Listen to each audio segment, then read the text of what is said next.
Hey guys, welcome back to Danger Planet, and today we're talking all about the wrap-up of our narrative league for Malifaux.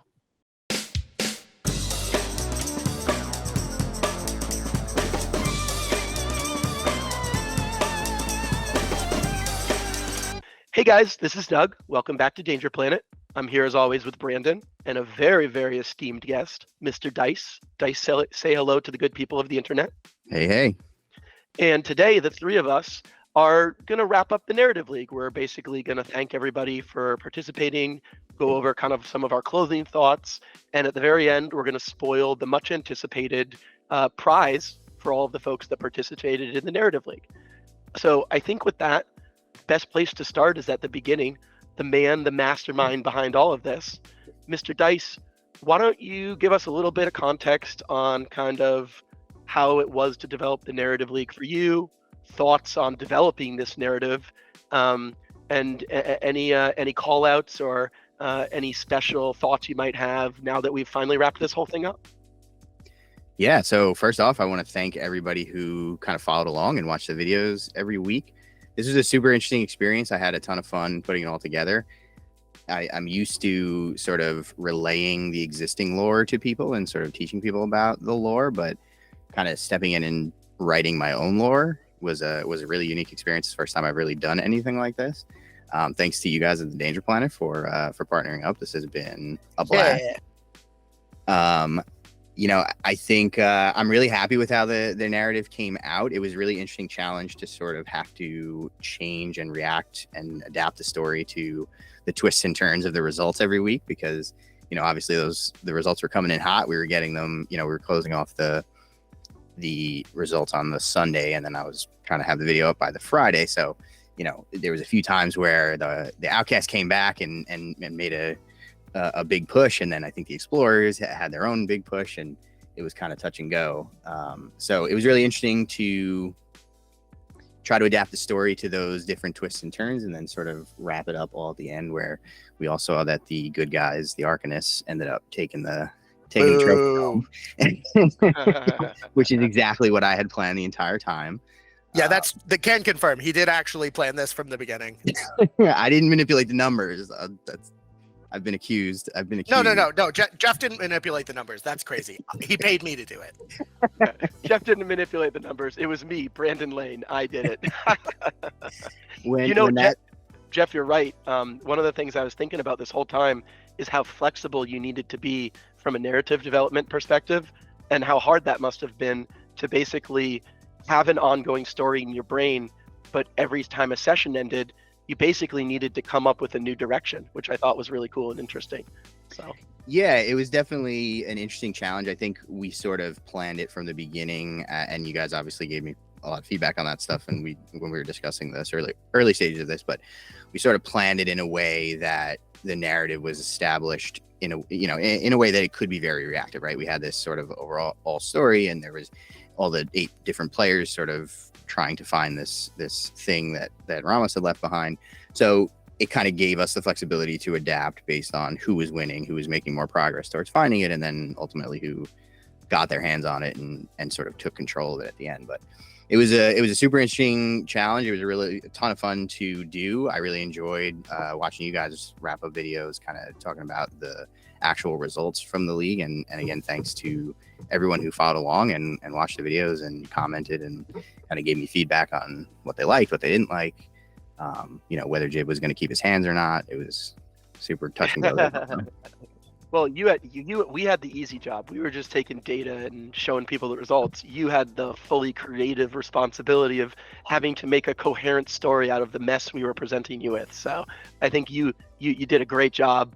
Brandon and I loved watching the videos. I know that our community really enjoyed it. So thank you, man. Thank you for doing this. I'm so glad we were able to. Mr. Brandon, the custodian of the data, Mr. Lane, Professor Lane. Why don't you give us a little bit of kind of a play-by-play on how it was? I mean, you run tons of leagues. You run, but most of them are in person for the game store that you manage, right? Yeah. How was it different for you to run this digital presence league for the first time? And we had players from all over the world. I mean, the biggest thing that I think of is when that tournament in Russia, right, happened. Yeah, and then that had like just I was like, oh, okay, what are these names? Oh my god. It was no, it was neat. Yeah, I wasn't expecting it, but I would check the data every couple days and see what had come in, and it was really similar, I think, to a lot of the physical leagues that we do. And having like the reporting form and having Google's ability to just dump the raw data and then put it in a spreadsheet and be able to mess with that spreadsheet was instrumental. But really, it was very similar to how we normally do things. It was just more of it, because of the online. Yeah, the online presence, but it was cool. I mean, I was worried that this might not be everybody's cup of tea, but the response that we were getting from people was really interesting, and we had results from all over the world, which was super cool to see. And my whole goal was to try to give something to the Malifaux community that we could all participate in as a collective. And I think with Dice's help, we were able to make something pretty cool. So I think that was the best. I mean, so I guess for me, I always like highlights of the experiences. Professor Lane, why don't you give us one of your highlights of the league? It could be anything. It could be. Well, I mean, I think that if you were watching our weekly recap videos or bi-weekly recap videos, I think I expressed exactly what my favorite part of this thing was, basically from the get-go.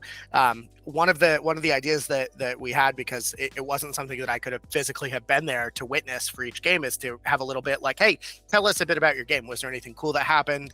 Was there anything unique or stand out that was going on? And people took that and ran with it. They every week, every single week, we would get dozens, and I didn't get to them all. There were definitely some that might have. There were a couple actually that were a little bit little spicy for YouTube monetization, we'll say. But having the little section to tell us about your game and sort of what happened was absolutely a slam dunk. My favorite thing. There were so many. There were all kinds of like people coming up with this is the game, this person killed this person, and then this person, this character in the game got revenge for them, and just being able to sort of, I guess, vicariously live through these games where they're like random no-name minions just like murking masters, and people describing how their achievements are going in sort of like a narrative way was very, very cool. I took as many as I could and put them in the videos, and I tried to keep them under like 5 or so minutes of actual video time, just because we were doing this so often. But I don't know if there's one that really stands out, but they were all amazing. And then also like the achievement thing was also super cool, right? Like, so when we sort of did our own right before the holiday season 2 years ago now, right? We did this achievement list. This was before all of the Malifaux Madness and Burns titles were out and like actually reliably being played. But the Malifaux achievement like system where you like have it, this is your master, you have to go for a specific thing that's very fluffy, just inherently lends itself towards these super, super unique and fluffy games. And I just remember getting the results in for the first time when I was like, this person did double masters and also got 2 achievements in the same week with the same person and in the same game. Oh man, give me just a second because I want to call that person out. So like probably just cut this bit, but I think that was Turtle Club.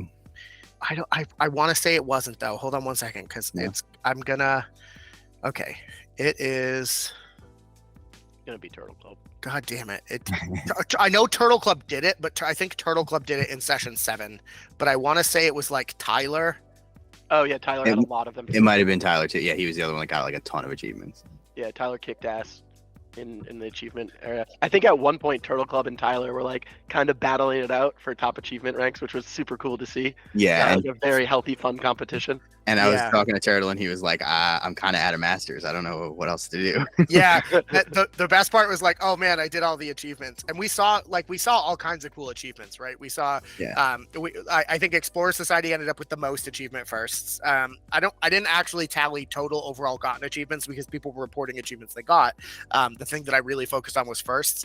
So 13 out of 18 of the Explorer Society achievements were gotten. 10 out of 18 Reser achievements were gotten. And then like everybody else is a steady trickle down from there. Arcanist came in second to last, Jeff, with 4. They were focused on it winning the doesn't narrative. They matter had, because we all won right, the all right. overall. Yeah, Yeah, but you man. could have done it with flair. Savage. Yeah. Explorers my vote for actual narrative league winning, most achievements, Boo. second most points. It's fine. No, I think everybody did an amazing job, but yeah, just the achievements and just like reading the cool bits about, you know, people's games and reporting them. I think that Malifaux, because it's such a complex and such a very very intricate, like deep strategic game, people sort of lose themselves sometimes in the competitiveness of it. Not necessarily like being dicks to each other, but like how, you know, you have like making all the perfect decisions and trying to get the best that you can game result. But I think that the story and the lore is so deep and enthralling that being able to sort of put yourself in that and sort of get a sort of a role play type experience where you're sort of seeing these characters do cool things is just really important. And I think that that was the part that made this league come alive for me. I thought it was really cool because I was keeping up watching your videos every time and listening to those stories and also seeing them as they were reported. And one of the interesting consequences of that was it made me start thinking about the weird and crazy things that happen in my games that I otherwise wouldn't really focus on because I'm too worried about playing the game and trying to score points.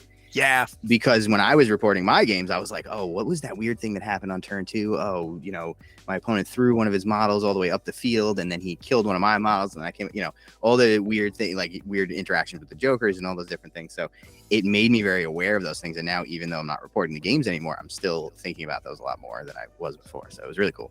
Yeah, I mean, you know, if that's a thing we could do for a couple people and get them more excited about the games that they're playing, fantastic. Yeah. Mission achieved. For sure. Yeah. Also, can I just say somebody used the goat? I don't remember who it was or when, but they did it. And shout out, you know, if you comment down below if it was you. But I've never played it and I've only ever seen it happen once. I think one person played it against me. The Alpinist, I think is what it's called. Yeah. I'm just going back through the data and when they submitted their form, actually I can tell you who it was because I have it right here. It was Alex Maxwell. Oh, of course it was, because Alex Maxwell is the one who did it. I think I actually was playing against me. Oh, it was in a game against me. It was in that game. Never mind. It was Alex. He submitted it with a goat emoji, which made it stand out. So we did it. Awesome. Man, I remember that game. It was great. So okay, it's one total goat was used this league, and that's enough for me. That's enough goats. Anything else on your end, Jeff, that you thought was really cool as a call out, or any specific experience? It could be anything from playing games to writing that you want to highlight in terms of experience on your end. I think just the way that a lot of the folks who were particularly excited about this, who got involved, who then sort of joined the Discord, some folks who hadn't been in our Discords or that were in your Discord, not mine, or vice versa, who I saw really sort of getting in there and getting involved in the community. I think that was definitely one of the very specific goals of this, was just to get people excited about playing and talking about playing and interacting.